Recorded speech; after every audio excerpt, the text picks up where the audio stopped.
Vamos lá, bom dia. Vamos dar início ao nosso Evangelho mais uma vez, 6 da manhã, quarta-feira, dia 26 de setembro. Vamos buscando então aquela paz, a sintonia, frequência, vibração da luz, do amor, da paz, serenidade. Que a gente possa começar bem nosso dia aqui.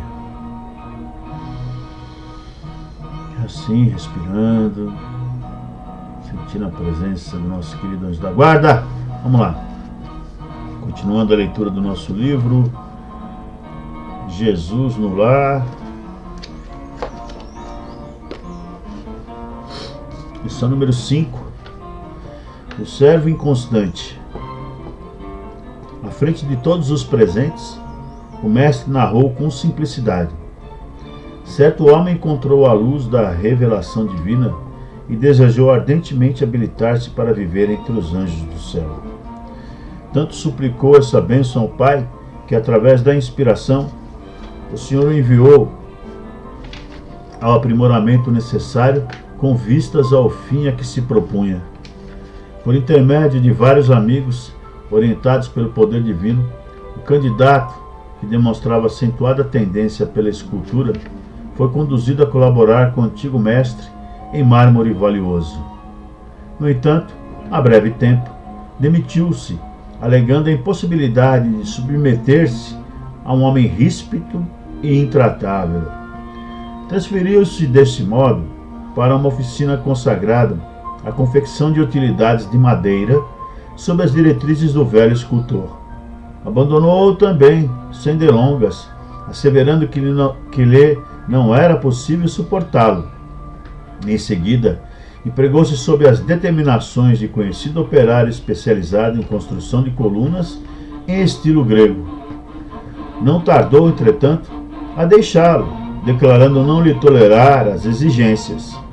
Logo após, entregou seu trabalho, sob as ordens do experimentado escultor de ornamentações em arcos festivos, mas, fim de uma semana, fugiu aos compromissos assumidos, afirmando haver encontrado um chefe por demais violento e irritadiço. Depois, colocou-se sob a orientação de um fabricante de arcas preciosas, de quem se afastou em poucos dias, a pretexto de se tratar de criatura desalmada e cruel. E assim, de tarefa em tarefa, de oficina em oficina, o aspirante ao céu dizia, invariavelmente, que lhe não era possível incorporar as próprias energias à experiência terrestre, por encontrar em toda parte o erro, a maldade e a perseguição nos que o dirigiam, até que a morte veio buscá-lo à presença dos anjos do Senhor. Com surpresa, porém, não os encontrou tão sorridentes quanto aguardava. Um deles avançou triste e indagou: Amigo, por que não te preparaste entre os imperativos do céu? Ante os imperativos do céu? O interpelado, que identificava a própria inferioridade, nas sombras em que se envolvia, clamou em pranto que só havia encontrado exigência e dureza nos condutores da luta humana. O mensageiro, no entanto, observou com amargura: O Pai chamou-te a servir em teu próprio proveito e não a julgar. Cada homem dará conta de si mesmo a Deus. Ninguém escapará à justiça divina que se pronuncia no momento preciso. Como pudeste esquecer tão simples verdade dentro da vida? O malho bate a bigorna, o ferreiro conduz o malho, o comerciante examina a obra do ferreiro, o povo dá opinião sobre o negociante e o Senhor, no conjunto, analisa e julga a todos.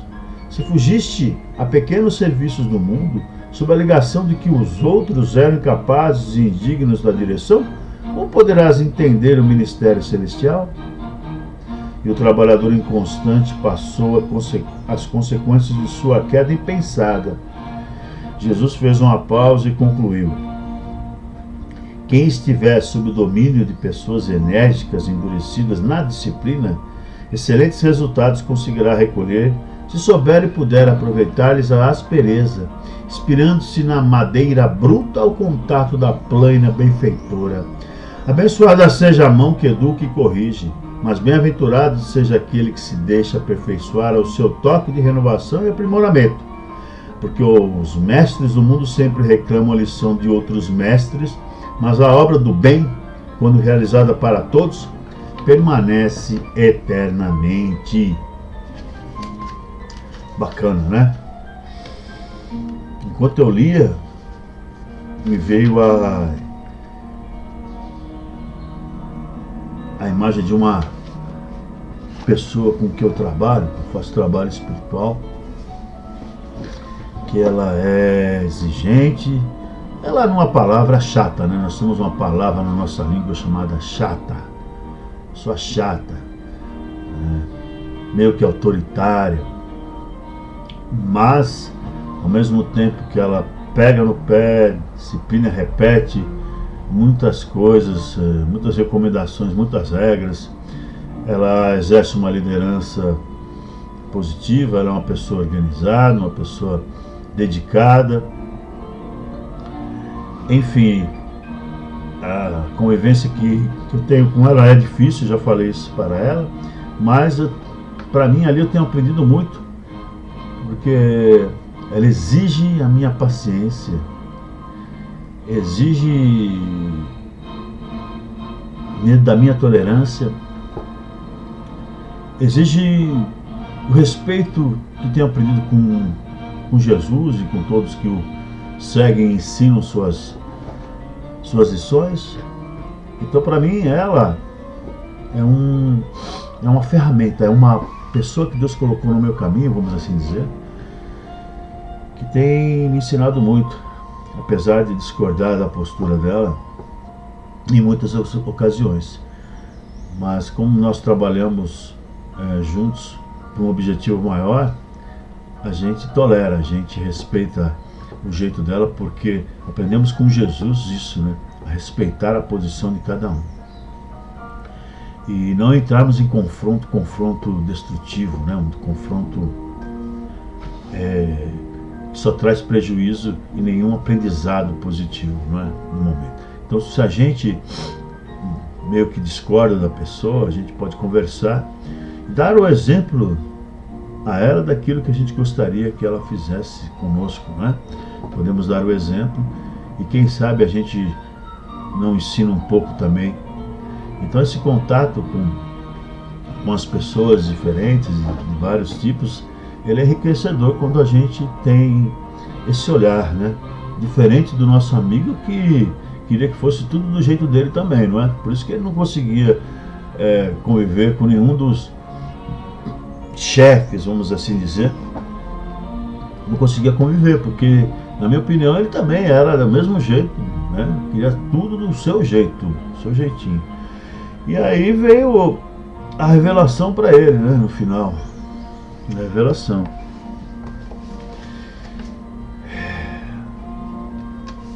Serve inconstante. Então, o que nós devemos buscar é o aprendizado sempre, né? A constância do aprendizado.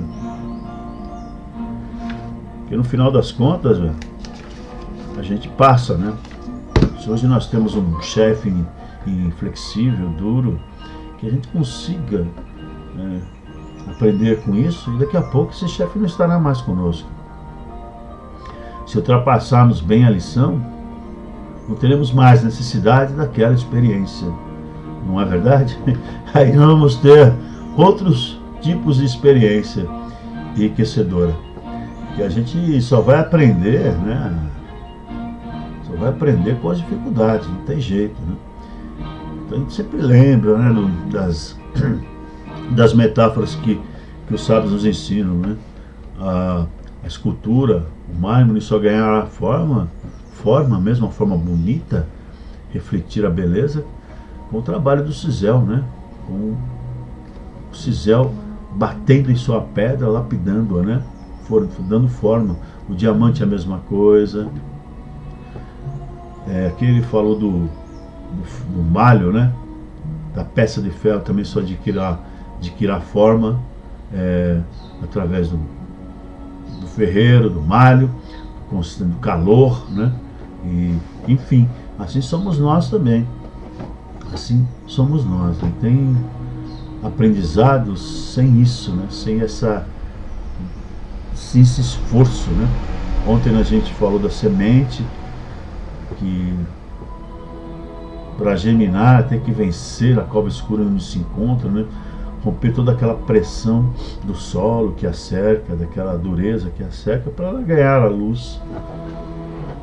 Essa que é a lição. Então vamos agradecer a mensagem, que ela fique guardada aí. Pensemos na constância, né? O exemplo hoje foi do servo inconstante, que no final ele teve a lição, percebeu que ele estava indo por um caminho do egoísmo, caminho errado.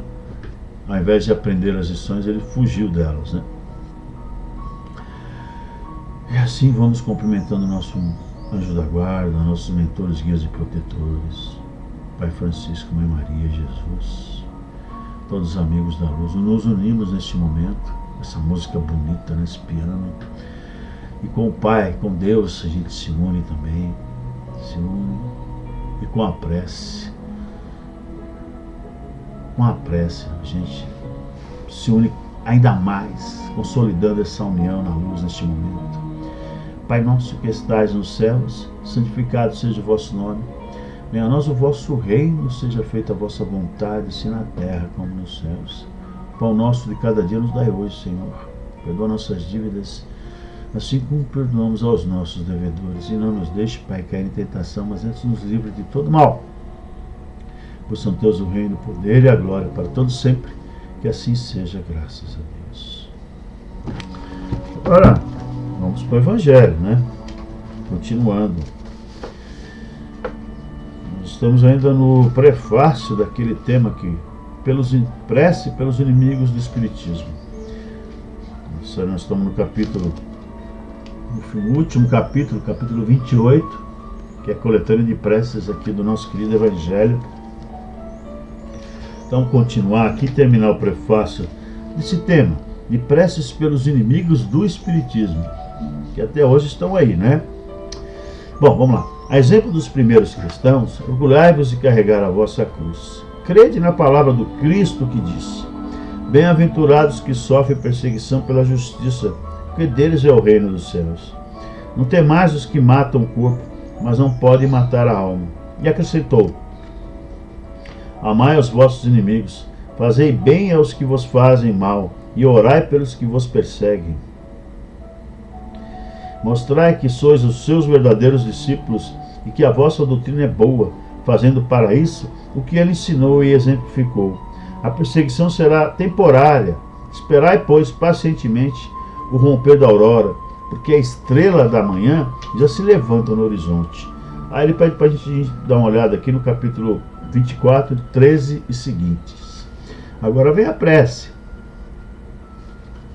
Senhor, vós nos mandastes dizer por Jesus, o vosso Messias: bem-aventurados os que sofrem perseguição por amor da justiça. Perdoai os vossos inimigos, orai pelos que vos perseguem. E ele mesmo nos deu o exemplo, orando pelos seus algozes. Assim apelamos à vossa misericórdia, Senhor, em favor dos que desprezam os vossos divinos preceitos, os únicos que realmente podem assegurar a paz neste e no outro mundo. Como Cristo também, nós vos pedimos, perdoai-lhes, Pai, porque eles não sabem o que fazem. Dai-nos a força de suportar com paciência e resignação, como provas para a nossa fé e a nossa humildade, as zombarias, as injúrias, as calúnias e as perseguições que nos movem. Afastai-nos de qualquer ideia de represálias, pois a hora da vossa justiça soará para todos, e nós a esperamos, submetendo-nos à vossa santa vontade. É bonito? É bonito, né? Como que pessoas que seguem esse ensinamento possam ser perseguidas, possam estar sendo influenciadas por demônios, pelas sombras, não? Semana passada, uma amiga veio confidenciar que o pai dela, depois que ela contou-lhe que está seguindo o Espiritismo, virou e disse à filha dele, a ela, a nossa amiga: você na minha casa não entra mais, não pisa mais no chão da minha casa. Semana passada ouvimos isso. Um pai dizer isso a filha que segue o Espiritismo. Segue bem-aventurados que sofrem perseguição pela justiça, porque deles é o reino dos céus. Não tem mais os que matam o corpo, mas não podem matar a alma. E acrescentou: amai os vossos inimigos, fazei bem aos que vos fazem mal, e orai pelo que vos perseguem. Como é que o pai dessa criatura pode achar que ela está sendo influenciada pelo mal, pela sombra, pelo demônio ou diabo, com esse tipo de ensinamento? Que, aliás, o pai, que eu saiba, ele também é cristão, né? Então, essas pessoas estão ensombreadas, com as ideias ensombreadas por algo chamado ignorância. Vamos dar o nome de ignorância. E a ignorância, o partido da ignorância, infelizmente, tem muitos seguidores, tem muitos adeptos, né? E um fortalecendo o outro. Agora, você vê, a orientação que nós recebemos de Jesus e do Espiritismo é: tenha paciência, vamos nos resignar, mostrar a luz a essas pessoas, mostrar a elas, pelo nosso exemplo, não só pelo nosso falar, que elas estão enganadas. Então acho que é por aí, né?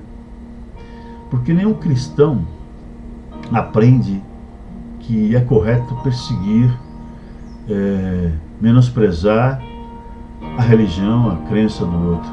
Nenhum cristão é sectário. Sectário, sabe o que é, né?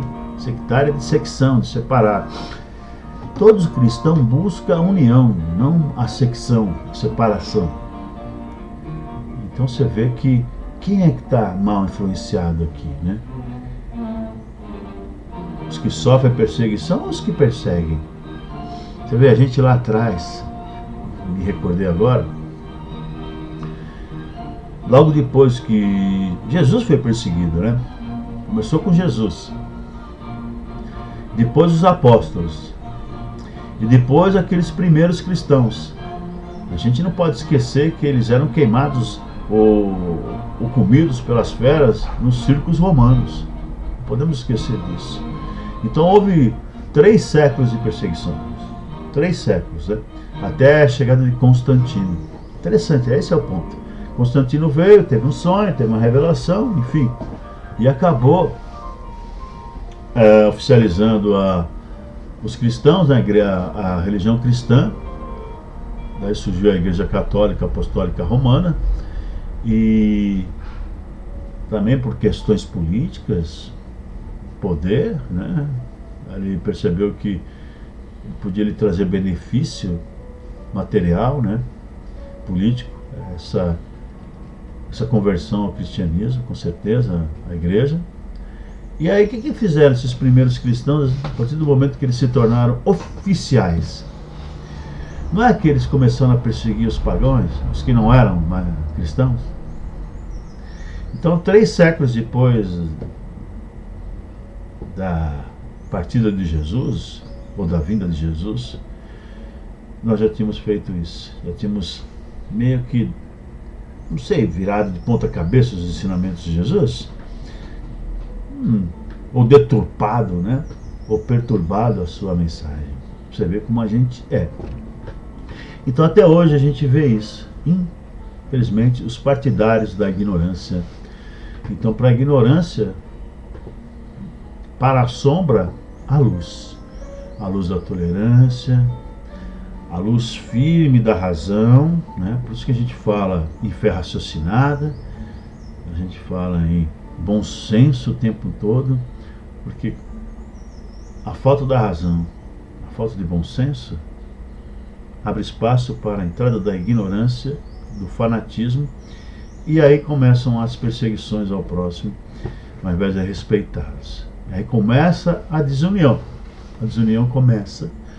E aí caímos nas polêmicas. Antigamente, falando em perseguição, havia o circo romano com as feras e o fogo. Passado um tempo, veio a Inquisição e veio a tortura, a fogueira, né? As masmorras. Agora não temos mais isso, né? Mas temos, às vezes temos, né? Como a gente viu um tempo atrás, um templo, né? Uma igreja budista, umbandista, podemos falar assim, sendo invadida por fanáticos e lá eles quebraram tudo, né? Então às vezes acontece ainda, mas a perseguição hoje ela é mais da boca, né? Do escárnio, do xingamento, como a gente vê aí. É verdade. Então isso ainda continua. E nós, se somos cristãos de verdade, se estamos seguindo a Jesus de verdade, queremos seguir Jesus, já sentimos a sua presença, já sentimos essa força a nos ajudar, a nos fortalecer, não esqueçamos de que ser cristão é buscar a fraternidade e a união. Se a gente não consegue isso, se a pessoa não aceita isso, a gente, como dizia o mestre, né, a gente sacode a poeira daquela casa que não quer nos receber, deixamos lá a nossa paz e seguimos em frente. Com concórdia, sem discórdia, né? Mas devemos ser firmes também, não há dúvida disso. Então vamos assim agradecendo essas mensagens que nos dão sempre uma boa reflexão, né? Dos ensinamentos de Jesus, que são simples, mas exigem bastante na nossa personalidade, na nossa razão, no nosso entendimento. Então vamos lá, encerrando com as vibrações, vibrando por todo o universo, pela criação toda, pela nossa terra, todos os que estamos aqui, especialmente os que estão nos vales de sofrimento e dor, como a gente fala, no Vale dos Suicidas. Vibremos pelas colônias de luz também, e vibremos aqui para nossa casa, nossa terra, por aqueles que nos perseguem. Vibremos amor, luz e força. Vibremos por todos que estão hospitalizados, encarcerados, que vivem nas ruas, estão nos asilos, orfanatos, sanatórios. Vibremos por todos que estão nas escolas, nos quartéis, nas fábricas, em todo lugar. Vibremos pelos nossos líderes, vibremos pela união nossa, vibremos por todos os lares da terra, especialmente aqueles em desamor. Vibremos pelo nosso lar, nossos familiares, nossos amigos, pelo nosso trabalho.